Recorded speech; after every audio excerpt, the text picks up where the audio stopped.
Здравствуйте, друзья! С вами nisidi.com. Сейчас мы поговорим о наборе для выживания костерок. Вот эту металлическую коробку мы сейчас откроем и посмотрим, что внутри. Первое, что мы видим, это два шарика ватных для розжига.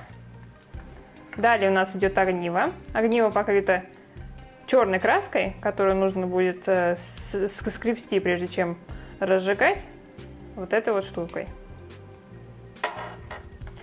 Дальше идет 2 кубика сухого горючего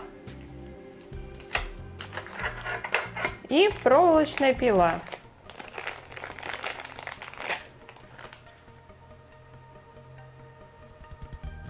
Проволочная пила вот такая вот тоненькая. Пилить ей можно вот так. Или же ставить палки вот в эти вот концы, и получится удобнее.